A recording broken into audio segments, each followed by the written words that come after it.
Hello, this video is about Chapter 15, Conquering a Continent. This is looking at westward expansion from 1860-ish to about 1890-ish.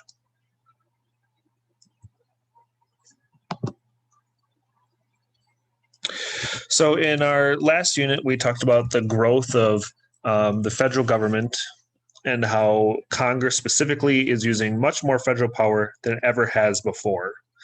It is building a transcontinental railroad across the Great Plains. It instituted a new national banking system to pay for the Civil War. It raised a protective tariff to also pay for the war. And as time goes on in the late 1800s, we have two conflicting views. Should the government stay out of businesses and let businesses do whatever they want, which is called laissez-faire? Or should the government team up with private businesses and some type of partnership to go about its goals? So we're going to be looking at these different visions as we get into the late 1800s. Now, as the war is drawing to a close, America is looking beyond its borders to grow its military and economic strength. The current Secretary of State, William Seward, there he is right there, looks to different ways that they can reach out beyond the United States borders, including purchasing land in the Pacific Ocean and the Caribbean Sea. He wanted to take over Hawaii, the Philippines, and he wanted to build a canal across Panama.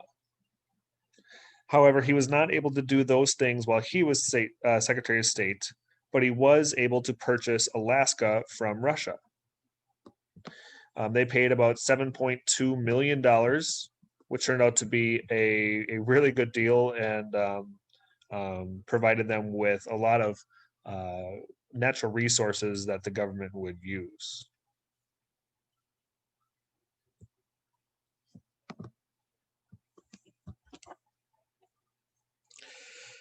Now, on that first slide, I mentioned how one theory is that the government could partner with private businesses and build together.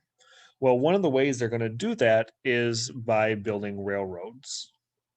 So the government is going to provide loans and subsidies and grants of public land. So they're going to give public land away to railroad companies to build more railroads. And the idea is the more railroads that are built, the more companies will be able to transport their products around the country. The more they will grow, and the more the country will grow. And so railroad companies saw this as an opportunity for them to make money, because if they said, oh, we are going to build this much railroad, the government is going to pay a large amount of that. And so railroads started growing everywhere and anywhere, and it became like a race to see which railroad companies could build the most railroad tracks. They could get money privately, so through private investors, they could give money to the companies to grow, and they can still get public aid from the government. So these companies are going to get rich. And here you can see in red are all the railroad lines in 1850. Green is 1860. By 1890, the United States has grown with to all the lines on this map, all the green, red, and blue and black lines. So many, many miles of railroad.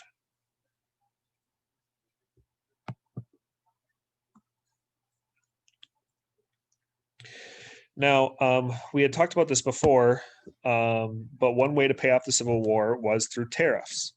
To protect U.S. companies that were making textiles and steel and wool, the government creates higher tariffs, so that way more people are willing to buy USA-made goods, but also so the government can get some income, can get money from these tariffs, these taxes.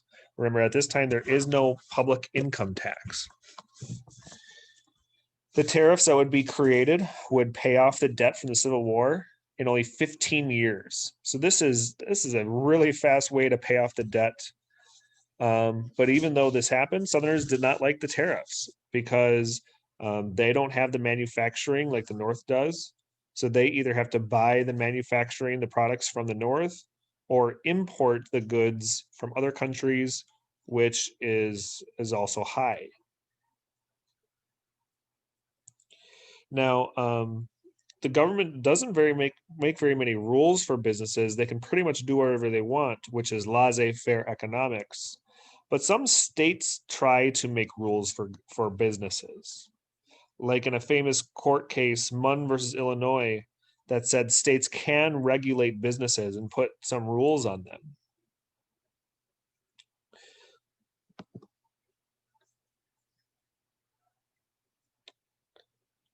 Also, the United States is figuring out what their economy should look like.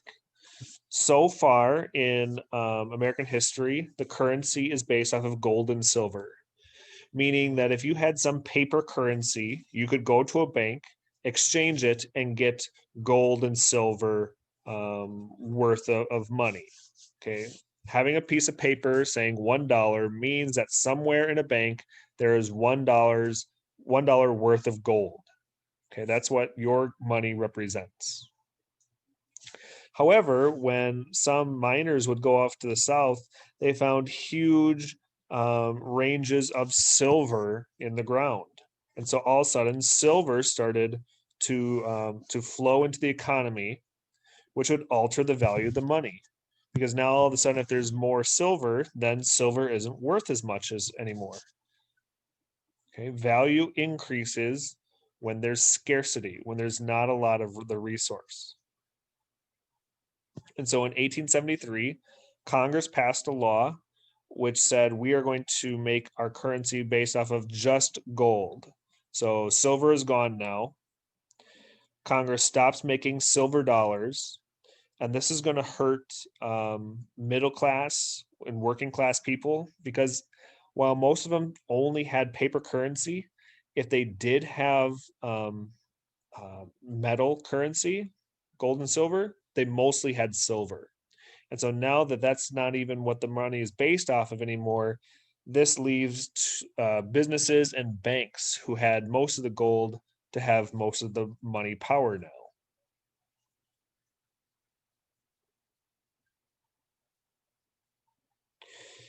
And so that's kind of the backdrop that we should remember, that businesses and the government are looking for ways of economic growth, but people are as well.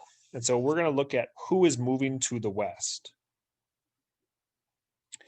During the Civil War, we had talked about the Homestead Act in 1862, where the government provides over 160 acres of land that is pretty much almost free to anyone who can come to the Great Plains and improve the property, which basically means that they set up a farm. Congress also passes the Morrill Act, which said land could be used specifically to build up public universities that would provide for the farmers who live in the Great Plains. And then railroads would be getting land free from the government that they would use to build railroads. And if there's any land that was left over that they could give away, they would actually go and sell it. So they would take something they get for free and then turn around and sell it to people, making them even more money.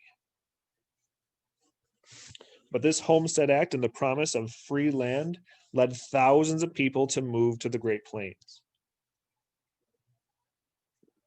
And the first couple of years that people are moving to the Great Plains, many farmers do well.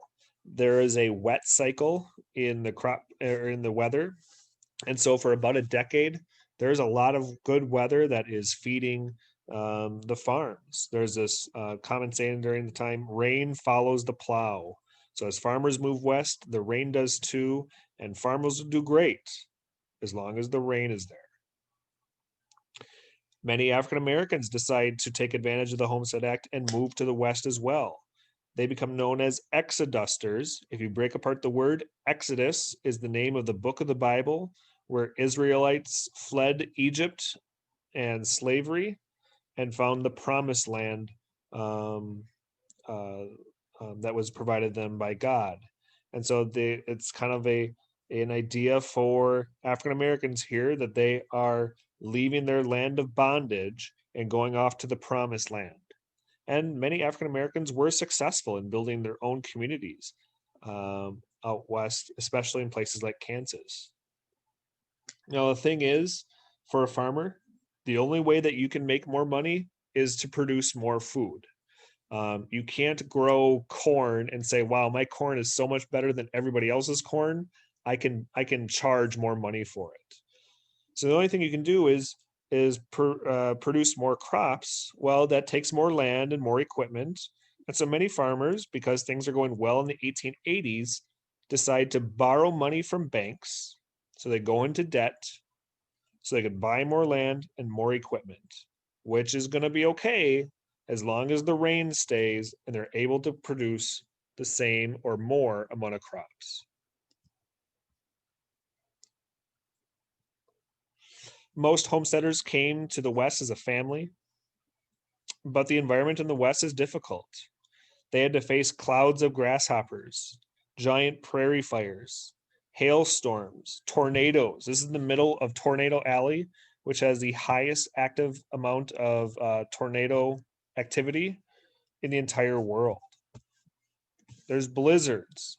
It's difficult to find water. There aren't very many forests in the Great Plains, so there's no big trees that you can use for lumber to build a house. So people would have to build house out of hills in the ground called dugouts, or take mud and make hardened bricks out of them and create soddies. And wouldn't you know it, when we get to the 1890s, the wet cycle ends. There's a period of drought, and there's not enough rainwater for much farm production. Many farmers end up going into debt and losing their farms and their homes. Here you can see a picture of a soddy. This is a picture of a dugout.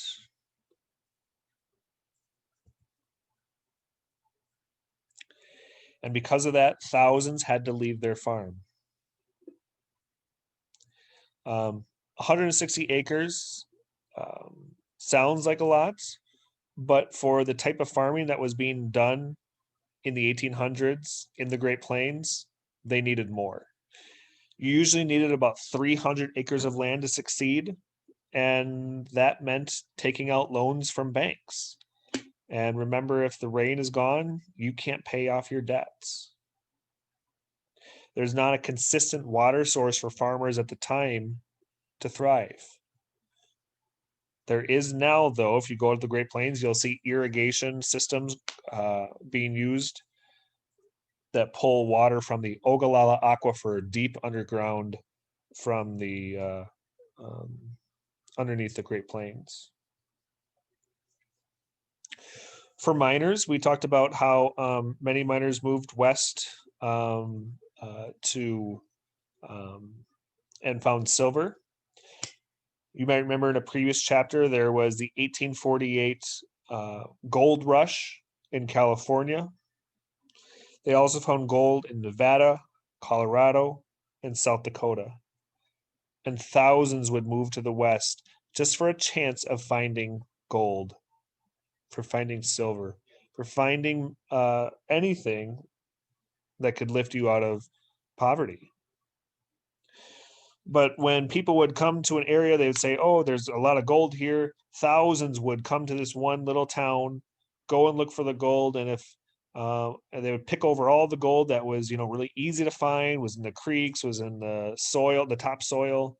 And once that was all gone and there wasn't any gold being found, everyone left, leaving sites to become ghost towns.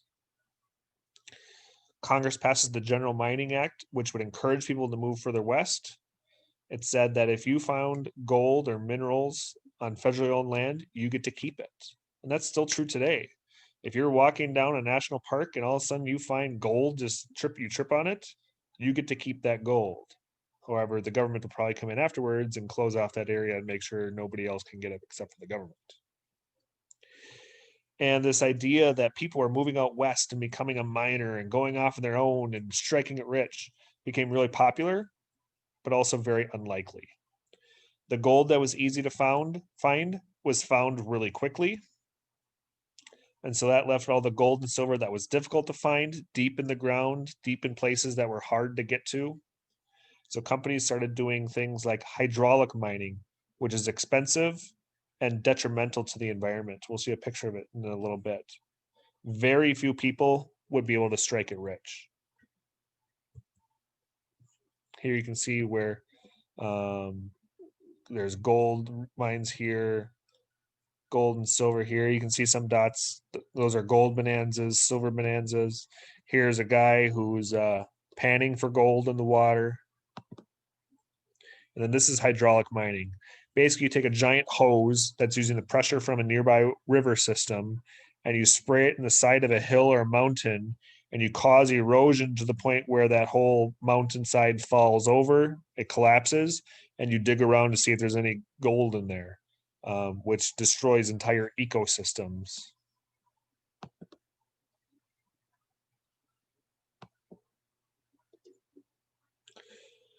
For Texas, there was some mining for gold and silver, but not very much. What there was to make money was cattle. Ranchers found that transporting cattle to the eastern United States became a really lucrative business because people started craving beef after the Civil War. However, there's no railroad that makes it all the way to Texas. So ranchers had to start what's called a long drive, where men called cowboys would herd the cattle north to get to the new railroads, which would eventually take the food to the east. Cowboys worked long hours. Many of them were African Americans and Latinos. But not very long after that, a railroad was built to Texas, and cowboys would not have to do these long drives.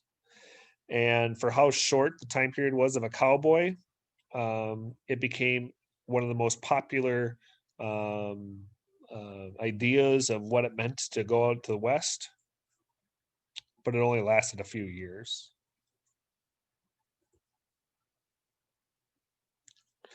Now, the government had been giving away a lot of land, especially to railroad companies. And the government started to set aside land to protect it for the future, like Yosemite Valley in California, or Yellowstone National Park, which would be the world's first national park. It would preserve the land forever and be open to the public. No one else had ever done this before. If you look at places like in Europe, the really beautiful parts of land and scenery are owned by kings, are owned by the nobles. But in the United States, that land was open to the people forever. Here you can see a picture of Yellowstone.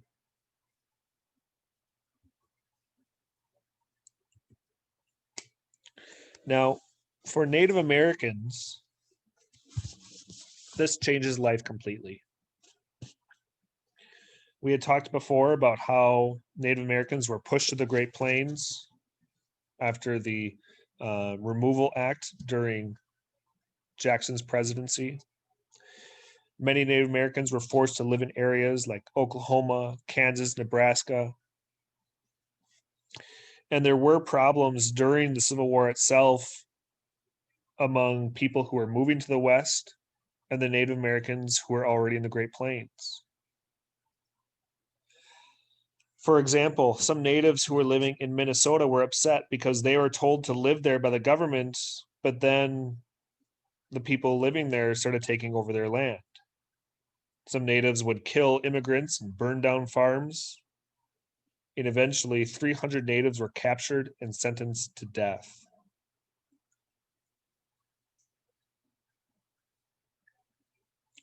By the end of the Civil War, the areas in black on this map are what are controlled by Native Americans. Here you can see there's areas moving west. This is the Transcontinental Railroad and the farmers who came with it. And we will see as this time goes on, the black areas will get smaller and smaller.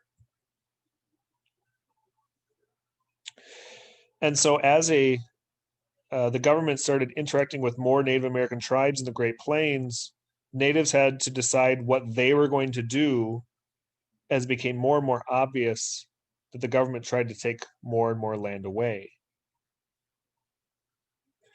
For example, the Cheyenne Nation was waiting to sign a treaty with the US government to decide what should happen to their land and what should happen to the Cheyenne people. And one day, some native men were off hunting, and a local militia leader named John Chivington found the camp, who at the time was, well, the only people there were women and children. They attacked the camp and killed over 100 women and children in cold blood. And so this is going to start off back and forth attacks and massacres. The Cheyennes would join up with other natives, would take revenge on the Sand Creek massacre, and would attack white settlers, white soldiers, like at the Fetterman massacre, where Sioux warriors ambushed 80 soldiers on the Bozeman Trail. And with all this attack, the government says we need to stop the fighting and killing because it makes it more difficult to encourage people to move to the West. People aren't going to want to move to the Great Plains if they feel like it's dangerous. And so President Grant is going to try to change up and reform the government and what our policy is. He calls it his peace policy. And so, to try to gain peace, some reformers say that natives should try to assimilate to white American culture. That natives could be equal with whites if they became civilized and Christianized. The way that they're going to do this is by educating Native American children and encouraging children to be sent off to schools, especially out east in places like Pennsylvania. And there they would speak English only. They were taught farming skills, housekeeping. They'd be given new names. They'd be taught Christianity and values and cultural aspects of the United States. However, poverty still affected most Native Americans in the Great Plains. Many Native Americans began losing their only source of food.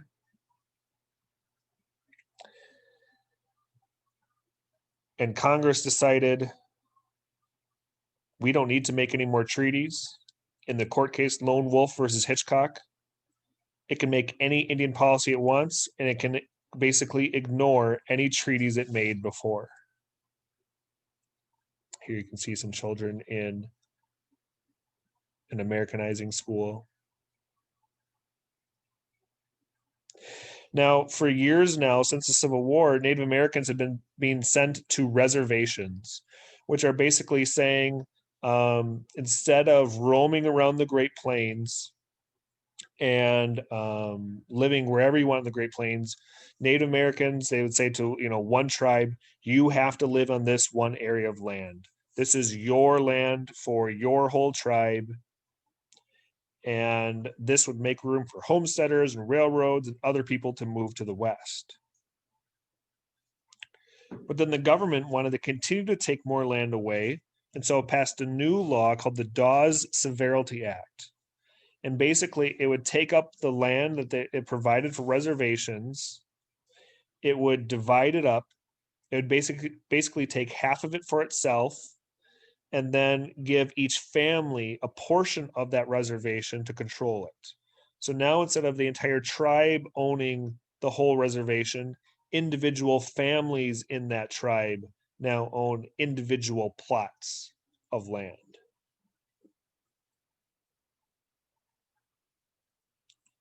Many Native Americans were forced onto reservations. and they went peacefully. However, some refused to go onto reservations and would run away, like Sitting Bull of the Lakota Sioux. Before Congress stopped making treaties with Native Americans, the Sioux had a reservation in the Black Hills. They signed a treaty in 1868. However, some white settlers would trespass and would find gold. And the federal government really wanted this land because they heard gold. The Sioux said, nope, you signed this reservation, this treaty. This is our land. You can't have it. But when white settlers trespassed, more and more started to come onto their land. At one point, some Sioux Native Americans shot at and killed Americans who were trespassing, and the government said that they had broken the treaty. Here you can see in 1868, all the land in red was given to the Sioux. And this led the government to say, you know what, we can come in if we want to. And we're going to force any Sioux natives who are off the reservation onto that red area, this land here. And so the army came out to the west to find the Sioux and to push them onto the reservation. One group was led by this man, Colonel Custer, who would fight at the Battle of Little Bighorn, and him and his men were completely destroyed by Native fighters. However, even though this was a victory for Native Americans, it led the US government to send even more troops out to the Great Plains, which would lead to more and more natives being forced onto reservations. When this happened, the government took this land. You can see this entire red area was cut out. This is where the Black Hills are. That has been taken now.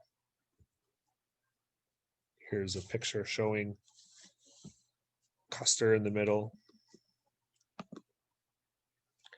And by 1880, because of the Dawes Act, this is land that's left.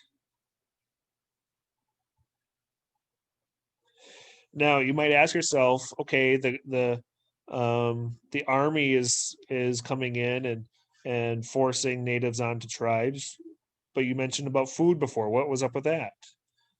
Well, in 1800, there are over 65 million buffaloes in the Great Plains. Buffalo were the main source of food for most natives living in this area. However, when white Americans began moving to the West, they began to realize that that the furs from buffalo could be used to sell out on the East. And so buffaloes were killed by the millions, their hides taken off and sent out east. The bones of the buffalo were taken east and grinded up and used as fertilizer.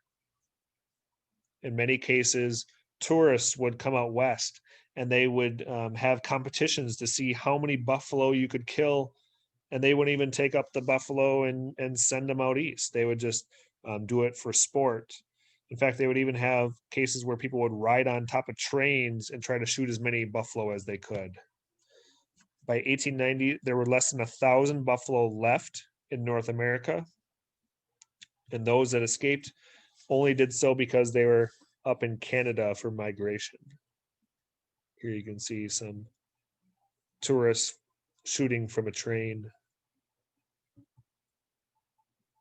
Here's a real image showing buffalo killed.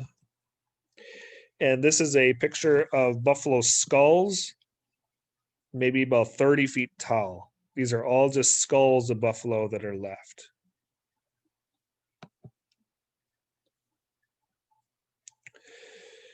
Even though Native Americans were sent to these reservations, and even though many Native American children were sent to assimilation schools, many natives continued to practice their traditions. One example of this is the ghost dance movement. Through sacred dances, Native Americans believed that they could resurrect the buffalo and drive the whites back across the Atlantic, allowing Native Americans to control their land once again. It would go from reservation to reservation to become very, very popular. And there was a group of Sioux natives who would practice this ghost dance and would illegally leave the reservation. The army went out to find them and bring them back to the reservation. They were at Wounded Knee, South Dakota. And while they were taking the weapons away from the natives, a gunshot went off and it led to the army to attacking the natives, killing at least 150, including women and children. Here you can see a drawing of the ghost dance. Here's a picture of a ghost dance. And after the attack at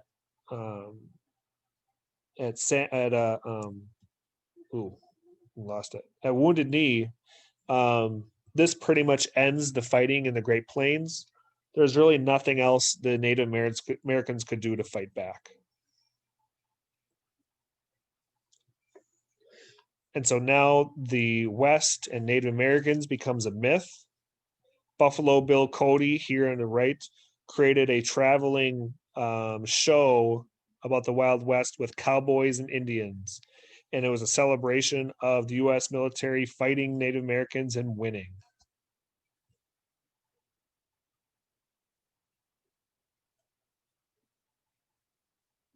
Here you can see the land that's controlled by Native Americans still. And that's where we're going to end today. If you have any questions, please email your teacher. That's it for this chapter. Thank you very much.